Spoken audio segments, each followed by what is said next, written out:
네, 중국의 리오프닝주, 노마스크 하면 이제 화장 그리고 패션에 신경을 더 쓸 수밖에 없죠. 이 리오프닝에 대한 기대감이 시작된 근 몇 달간 좋은 흐름을 보여주고 있는 화장품주와 패션주. 올해는 어떨지, 또 투자에 대한 시각은 어떻게 접근해야 될지 전문가와 함께 짚어보도록 하겠습니다. 네, 오늘 이 시간에는 신한금융투자 박현진 연구위원과 함께하도록 하겠습니다. 안녕하십니까? 안녕하세요. 네. 우리 연구원님을 보면은 딱 우리가 정말 관심 있는 기업에 투자하는 게 가치 투자다 싶을 정도로 정말 패션에 좀 관심이 많으신 것 같습니다. 맞습니까? 아무래도 개인적인 관심도 있고요. 또 이제 그런 섹터를 좀 계속 오래 보다 보니까 더 또 좋아하게 되고 그런 것 같습니다. 아, 네, 좋습니다. 오늘 저희가 화장품주 그리고 패션주에 대한 질문을 많이 드려보도록 할 텐데요. 먼저 이야기 나눠볼 주제부터 화면 통해서 만나보도록 하죠. 네, 작년에 사회적 거리두기 해제와 신명품 브랜드를 앞세워서 패션업계가 사상 최대 실적을 기록을 했죠. 올해는 어떨지, 또 소비 주체로 급부상한 MZ세대 영향이 늘어나게 될지 패션주에 대한 이야기를 꼼꼼하게 파헤쳐 보도록 하겠습니다. 네, 지난해 패션업계가 사상 최대 실적 행진을 이어갔어요. FNF도 MLB 인기 덕분에 최대 실적을 냈는데 이렇게 실적이 워낙 좋아서 그런지 올해는 조금 다소 부진할 것이다라는 전망이 나오고 있던데 아무래도 경기 둔화에 대한 우려 때문일까요? 네, 사실 작년, 재작년이 굉장히 좋은 시기였던 건 맞습니다. 제가 거의 이 지금 의류랑 소비재 산업을 본 게 13년 정도 됐는데 굉장히 이례적인 산업의 어떤 사이클을 보였던 것 같고요. 사실 여기에 이제 고금리 기조가 유지되고 또 최근에 동시에 좀 가파른 물가 상승 압박이 좀 세다 보니까 소비 위축이 진짜 현실화되는 건 아닌지에 대한 부분들을 좀 키우고 있다라고 보실 수가 있습니다. 특히 작년 10월, 11월이 생각해 보시면 날씨가 별로 좀 춥지 않았던 것 같아요. 그래서 1분기, 2분기, 3분기에 비해서 4분기가 성장률이 좀 다소 많이 좀 떨어지는 것처럼 보였고 이게 마치 이제 중장기 추세로 봤을 때 성장률이 피크아웃하는 것처럼 보이는 좀 사례가 있었다. 근데 이게 1분기에 돌아설 수 있는지에 대한 부분들은 아직은 좀 섣부르긴 하지만 1월 분위기도 12월과 좀 크게 달라지지 못하고 있는 분위기가 좀 분명 있는 것 같긴 합니다. 그래도 2021년이나 22년에 패션 시장 성장이 강했다라고 하셨는데 그 성장 동력이 어떤 거였습니까? 단편적으로 보면은 제가 말씀드렸던 FNF는 MLB나 디스커버리 브랜드가 이번에 정말 핫하던데 그런 갖고 있는 브랜드가 열일을 하면서 패션 시장이 조금 커진 건가요? 말씀하신 것도 맞고요. 근데 사실 저희 2020년에 코로나 터지면서 20년, 21년, 22년도 어떻게 보면 상당히 좀 절제된 생활을 할 수밖에 없었잖아요. 근데 거기에 이제 좀 소비의 수혜를 보니까 우리 쉽게 그런 얘기를 많이 좀 하셨을 것 같습니다. 보복적으로 좀 소비를 한다, 보상적인 소비를 한다. 그래서 해외여행 못 가는 대신에 내수에서 굉장히 돈을 많이 썼죠. 그런 게 약간의 의류 쪽으로 가장 큰 수혜를 불러일으켰다라고 보고 있고요. 또 거기에 이제 MZ세대가 소비 주체로 좀 급부상하면서 시장에서 좀 굉장히 좀 MZ세대가 좋아할 만한 브랜드가 좀 유독 더 크게 성장하는 추세가 있었다라고 보고 있습니다. 다만 시장에서 여전히 지갑 크기가 큰 건 30대 이상이고요. 사실 30대 이상이 이제 앓고 있는 최근에 가장 큰 고민은 아무래도 집값에 대한 우려 그리고 집값과 관련된 대출이자 부담도 굉장히 늘고 있다 보니까 지갑 사정이 굉장히 팍팍해지면 좀 어쩔 수 없는 것 같아요. 그 부분이 최근에 소비에도 실제로 영향을 주고 있고 이게 의류 브랜드사들에게도 실제로 좀 어렵게 체감을 하게 하는 어떤 요인이 되더라라는 분 기억하시면 좋을 것 같습니다. 이런 경기 둔화라는 이야기가 나오는 시점에서도 백화점에 가면은 경기가 안 좋은지 체감이 안 될 정도로 사람이 정말 바글바글합니다. 그래서 실제로 롯데나 신세계백화점의 시장 기대치를 훌쩍 넘는 깜짝 실적을 냈어요. 아무래도 아직까지 소비력이 30대가 높다고는 하지만 MZ 세대들이 소비가 조금 늘어나면서 큰 수혜를 더 받지 않을까 이러한 기조가 올해도 쭉 이어지지 않을까 싶은데 내수 시장에 대한 전망은 어떻게 좀 보십니까? 일단은 아까 계속 좀 서두에 말씀드렸던 것 같이 고금리 기조가 유지되는 부분들이 최근에 지갑 사정을 조금 힘들게 하고 있다라는 부분들을 좀 기억하실 필요가 있겠고요. 실제로 이게 지표상으로 나타나고 있습니다. 그리고 작년 5월부터인가요? 국내 의류 쪽에 재고가 좀 쌓이는 기조로 좀 바뀌고 있기 때문에 사실 의류 시장이 작년, 재작년 상황을 올해도 유지할 거라고 보기에는 좀 힘든 감이 있습니다. 그러다 보니까 내수에서만 성장하는 기업을 좀 좀 몰입하기보다는 내수 외에 해외 성장에서의 모멘텀이 있는 기업들을 좀 찾아보시는 게 중요할 것 같고, 다행히 FNF를 시작으로 해서 FNF와 유사하게 해외 사업에 대한 모멘텀을 키워가는 기업들이 상당히 많아지고 있죠. 그래서 그런 기업들 위주로 조금 더 집중해서 보시는 게 좀 필요하다라고 말씀을 드리고 있습니다. 네. 내수 시장만 집중하기보다는 해외 성장 모멘텀이 있는 기업들을 찾아보는 게 좋겠다라고 말씀을 하셨는데, 정말 MZ세대의 패션에 대한 유행 그 시간이 정말 짧습니다. 뭐 요즘에 뭐 골프가 유행이었을 때 골프웨어에 대한 매출도 정말 많이 늘어났었는데, 요즘에 또 테니스로 또 바꾸고 있고, 그러한 기조를 본다면 MZ세대들의 패션 흐름에 따라서 그러한 쪽의 성장 매출이 조금 더 늘어나지 않을까 싶은데요. 사실 그런 특징은 있을 수 있을 것 같아요. 작년, 재작년에 의류 시장에서 가장 키워드가 됐던 네. 게 이제 말씀하신 대로 골프나 아니면 테니스 그리고 캠핑 같은 것들이 예. 있었을 텐데요. 사실 이게 좀 소비가 좀 위축이 되더라도 오히려 럭셔리 브랜드는 좀 소비에 방어적인 측면이 없지 않고, 그러다 보니까 최근에 신세계 인터내셔널이나 한섬의 컨코를 들어보면 네. 전반적으로 이 럭셔리 브랜드는 그래도 다른 캐주얼 의류들보다는 좀 체감하는 정도가 좀 나은 것 같다라는 얘기를 좀 하거든요. 그래서 그 부분을 참고하시면 좋을 것 같고, 아니면 중저가 시장 쪽에서는 아예 뭐 네. 좀 브랜드의 어떤 아이덴티티가 너무나도 확고해서 소비와 소비 경기와는 좀 별개로 갈 수 있는 브랜드가 분명히 있습니다. 사실 경기가 안 좋고 내 지갑 사정이 안 좋아도 네. 돈을 쓰는 브랜드는 있기 마련이거든요. 맞아요. 그래서 그 브랜드를 좀 찾아 나서는 게 중요할 것 같고요.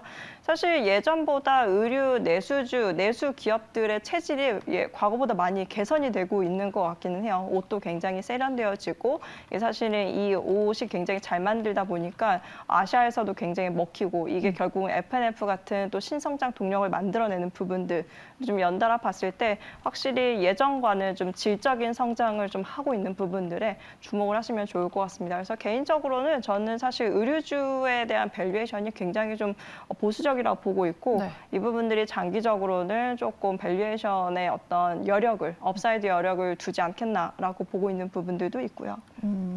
그렇죠. 뭐 경기가 둔화된다고 해도 럭셔리 브랜드들 매장 앞에 줄은 또 여전히 길더라고요. 그러면은 해외 성장 모멘텀이 있는 기업들, 어떤 기업들 쪽으로 좀 보고 계십니까? 많지는 않은 것 같아요. 예. 많지는 않고, 대표적으로 이제 FNF 혹은 휠라홀딩스 정도가 있겠고요. 네. 또 이제 유사하게 FNF를 벤치마크 한다라고 보여지는 더 네이처 홀딩스 혹은 감성 코퍼레이션, 뭐 브랜드엑소 코퍼레이션 등등이 있습니다. 지금 사실 FNF 같은 경우는 전체 이익의 한 60% 이상이 이제는 중국에서 나오고 있다고 할 정도로 해외 사업에 대한 익스포저가 굉장히 큰 편이고, 또 이 밖에 이제 휠라홀딩스에는 휠라 브랜드를 중국의 안타스포츠가 전개를 하고 있죠. 근데 이 부분이 굉장히 잘 돼요. 그래서 한국에서는 사실 휠라가 조금 어떻게 보면 약해 보일 수 있는데, 네. 중국에서는 안타가 굉장히 전개를 잘하다 보니까 안타에서 장사를 잘하면 디자인 수수료 수익이 한국 실적에 연결이 되게 되어 있거든요. 그래서 휠라도 어떻게 보면 중국 리오프닝의 수혜주 중에 하나일 수 있다라는 점을 보시면 좋을 것 같고요. 네. 이 밖에 더 네이처 홀딩스도 실적에 대한 기대감은 굉장히 강한 편이긴 합니다. 물론 아직까지는 내수가 거의 100%다 보니까 내수에 대한 우려가 있는 부분들은 사실이긴 한데, 향후에 좀 올해 안에 중국 실적에 대한 모멘텀이 본격화된다라고 하면 실적에 대한 업사이드 여력은 굉장히 커질 수 있고,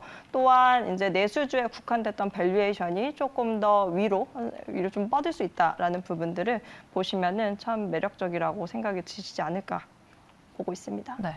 중국을 비롯한 해외 성장성에 대한 기대감이 있는 FNF, 휠라, 더 네이처 홀딩스 위주로 눈여겨보고 있다라고 하셨습니다.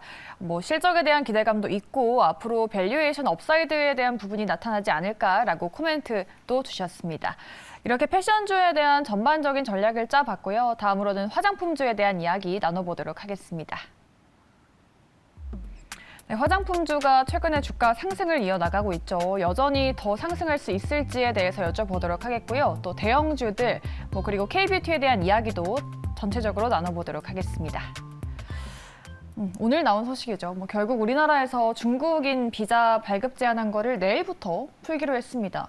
생각한 것보다 빨리 푸는 것 같은데요. 여기에 국내에서는 노마스크가 돼서 이 화장품주에 대한 호재가 정말 많은 상황인 것 같은데 사실 화장품주가 그동안 많이 오르지 않았습니까? 여기서 이 시점에서 더 상승할 수 있는 여력이 남아 있을까요?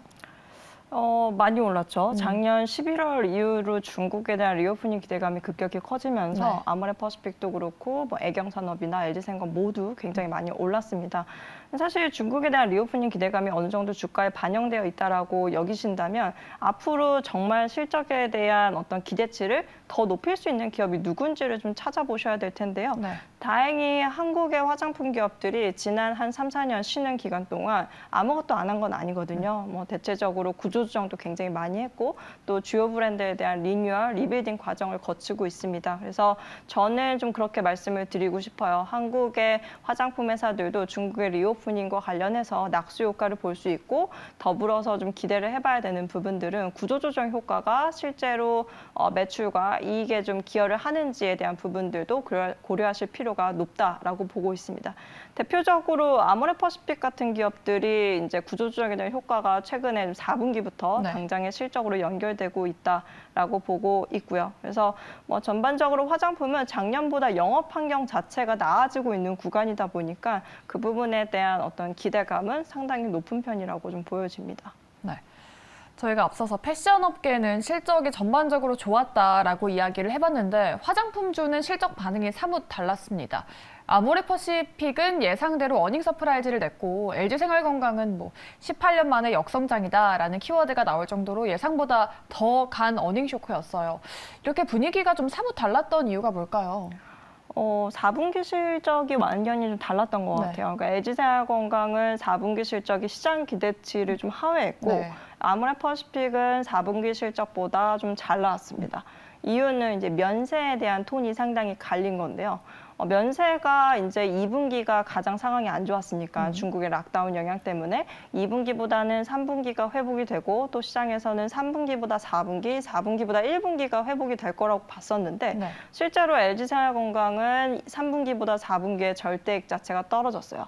그 떨어진 이유가 이제 회사에서는 일단 따이공들이 굉장히 과도한 수수료를 요구하고 있고 네. 거기에 지금 응하다 보니까 면세 업체들이 우리에게 굉장히 좀 높은 가격 인하를 요구했고 근데 거기에 응하지 않다 보니까 12월 매출에 공백이 생긴 거죠.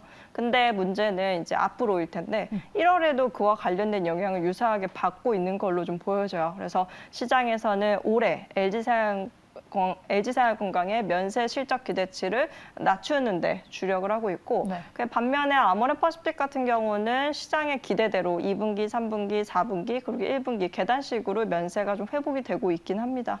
그래서 이런 거와 관련된 차이를 이해하실 필요가 있겠고요. 또 사실 변화의 강도가 아무래도 아모레퍼시픽이 조금 더 있다라고 보여지는 게 최근에 아모레퍼시픽은 설화수를 비롯하여 이니스프리 등 주요 브랜드의 매장을 굉장히 좀 효율화하는 노력들을 하고 있습니다. 네. 그래서 실제로 4분기에도 인건비가 거의 YOY 30% 이상 줄었고 또 매장과 관련된 감가상각비가 50% 이상 줄었고요. 또 최근에 마케팅비를 굉장히 통제적으로 쓰고 있기 때문에 이런 거와 관련된 결국은 비효율적인 부분들을 좀 상당히 제거하면서 이거에 대한 실적 개선 효과가 4분기부터 나타났고 이게 향후 1분기, 2분기에도 굉장히 좀 실적이 긍정적일 것이다라고 보는 견해가 최근에 컨센서스 기대치를 높이고 있다라고 보실 수가 있겠습니다. 네, 그렇죠. 이니스프리 매장을 조금 줄이고 있다라는 기사도 봤는데 그 실적 부진에 대한 주 요인 중에 하나가 또 중국 현지 매출 부진이지 않겠습니까? 예전에는 중국에서 K뷰티 화장품이 인기가 많았었는데 이제는 중국에서 명품 화장품이나 아니면 자국의 화장품을 선호하는 추세라고 합니다. 이 K뷰티가 입지를 조금 지키려면은 답은 역시 시장 다변화인데 이러한 우리 국내 기업들이 지금 어떤 노력을 좀 하고 있는 상황입니까?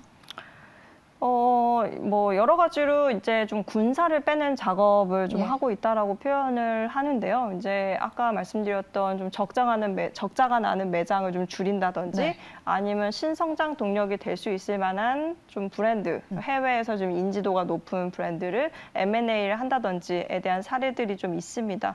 그래서 뭐 전체적으로 사실 3년 전만 해도 아모레퍼시픽도 그렇고 LG생활건강도 그렇고 약간의 어떻게 보면 좀 시장이 나아지면 우리도 나아지겠거니 하는 좀 어떻게 보면 안일한 예. 좀 생각을 하고 있었던 경향도 있어 보였어요. 근데 최근에는 상당히 매장을 많이 좀 효율화 작업들을 해놓고 네. 또 이커머스 쪽에서의 전략을 강화하고 하다 보니까 굉장히 많은 변화가 나타나고 있고 실제로 아모레퍼시픽에서도 모두가 모든 게 다 바뀌었다라고 얘기를 합니다. 그 부분들이 실제 올해 실적의 회사에서는 개선의 효과로 나타날 거라고 기대를 하고 있고 그 부분이 실제 나타날지는 좀 지켜볼 필요가 있겠죠. 네, 좋습니다. 연구원님 그 명동을 최근에 가보셨습니까? 저희 회사 근처에 명동이 있는데 명동이 그동안 중국인 발길이 끊기면서 많이 한산했잖아요. 근데 이제는 뭐 이 중국인의 빈자리를 일본과 태국인이 채운다고 하던데 그래서 뭐 K뷰티 브랜드들도 일본이나 동남아 쪽을 겨냥해서 조금 모멘텀을 다변화시키고 있다라고 하더라고요. 이것도 지금 화장품주들의 좀 큰 성장 동력으로 앞으로 자리를 잡아갈 수 있을까요? 요거는 화장품 전체적인 큰 성장 동력이라기보다는 네. 아모레퍼시픽의 큰 성장 동력일 수는 있을 것 같아요. 실제로 작년 연간의 실적을 좀 따져봤을 때 네. 중국 실적이 상당히 안 좋아져서 볼륨이 작아지면서 매출 비중이 좀 열악해진 부분들도 있긴 한데 그 밖에 이제 미국이나 아니면 동남아 쪽에서의 매출이나 이익 기여가 상당히 또 올라오고 있는 부분들이 좀 있거든요. 네. 그래서 그 부분들을 감안했을 때 작년 기준으로 중국 외의 해외 지역에서의 매출 혹은 이익 기여가 거의 한 40% 후반대까지 올라온 상황입니다. 올해는 더 늘 거라고 보고 있고요. 그래서 말씀하신 대로 이제 일본 관광객도 그렇고 태국 관광객도 그렇고 사실 아직까지는 면세에서 그 중국 외의 관광객들이 기여하는 바는 크게 나타나지는 않지만 네. 실제로 현지에서의 실적은 상당히 좀 좋게 나타나고 있고 이게 중국에 대한 어떤 좀 집중된 포트폴리오를 다변화하는 데는 좀 긍정적인 것 같긴 합니다. 네, 좋습니다. 화장품주 뭐 워낙 여러 가지 종목들이 많은데 어떤 쪽으로 저희가 관심을 가져봐야 될지도 중요합니다. 앞서 말씀하신 아모레 같은 대형주를 좀 봐야 될지 이렇게 화장품 대조 판매 종목이 있다고 하면은 화장품 재료, 뭐 용기, 유통 등등 구분이 많이 되어 있는데 어떻게 저희가 압축해서 좀 봐야 될까요? 사실 대형주들이 주가가 많이 움직였어요. 네. 그래서 대형주들의 주가 강세가 최근에는 중소형사들까지도 좀 관심이 좀 확산되는 추세에 있다라고 예. 좀 보여집니다. 뭐 아무래도 이제 변화의 강도가 제일 강한 아모레퍼시픽이나 아모레의 질을 여전히 좋게 보고 있기는 한데요. 최근에 중소형사 중에서는 뭐 클리오나 아니면 아이패밀리 SC 그리고 CNC 인터내셔널이라고 하는 색조 전문 회사들이 또 상당히 좀 각광을 받고 있고 이런 회사들은 어떻게 보면 좀 단계 리오프닝 효과를 좀 크게 볼 수 있는 좀 매력도 있긴 하지만 중장기적으로 어떻게 보면 가치 성장주로서의 이 약간 컨셉을 좀 갖춰 나가고 있는 회사라서 좀 중장기적으로 관심을 둬도 좋을 만한 회사이지 않은가라고 보고 있습니다. 네. 대형주 안에서는 아모레퍼시픽과 아모레 G를 짚어주셨고요. 저희가 앞서서 뭐 여러 가지 모멘텀을 다변화하는 종목들도 봐야 된다라고 하셨는데 중소형주 쪽에서는 그런 종목들 어떤 게 있을까요? 중소형사 중에서는 최근에 실적이 브랜드사들 중에 잘 나오는 기업은 아이패밀리 SC. 이 회사는 사실 해외 매출 비중이 한 75% 정도 되거든요. 그래서 해외에서 굉장히 잘하고 있는 회사고요. 또 그 밖에 이제 클리오는 아직까지는 국내 매출 비중이 좀 더 크긴 합니다. 근데 해외에서 특히 이제 국내에서 워낙 색조를 잘하고 있는 회사다 보니까 국내 이제 해외 리오프닝이 좀 열리게 되면 실제로 한국에서 굉장히 잘하고 있는 클리오 브랜드가 그래도 조금 더 빠르게 기여를 좀 하지 않겠느냐라고 보고 있는 견해가 있고요. 최근에 관심이 급부상한 CNC 인터내셔널 같은 경우는 색조 제품을 이제 만드는 회사예요. 근데 최근에 그 로레알의 이제 산하 굉장히 유명한 브랜드입니다. 백화점 1층에 가면 다 있는 맞아요. 그 브랜드 이제 립 신제품을 수주하게 되면서 굉장히 조금 올해 성장이 기대되는 회사 중에 하나입니다. 그래서 개인적으로는 CNC 인터내셔널이 약간의 좀 리오프닝이 설사 아니더라도 어떻게 보면 중장기적으로 굉장히 좀 탄탄할 수 있는 회사이지 않은가라고 좀 생각이 들었던 것 같아요. 네, 좋습니다. 대형주 아모레퍼시픽과 아모레-G 짚어주셨고 중소형주 중에서는 클리오와 CNC 인터내셔널 짚어주셨습니다. 오늘 우리나라에서 중국의 비자 발급 재개한다는 이슈가 나왔는데요. 그리고 또 속보가 방금 또 전해졌습니다. 중국에서도 한국인의 비자 제한 해제를 적극적으로 고려할 것이다라는 말이 나왔죠. 이렇게 바로 또 보복에 대한 조치를 해제한다는 이슈가 나왔습니다. 그런 만큼 또 리오프닝주나 화장품주가 어떻게 흘러갈지는 저희가 앞으로 더 기대를 해볼 만한 내용인 것 같습니다. 이렇게 오늘 리오프닝주 안에서 패션주와 화장품주에 대한 여러 가지 다양한 내용들 짚어봤고요. 지금까지 신한금융투자 박현진 연구원과 함께했습니다. 오늘 자세한 말씀 고맙습니다.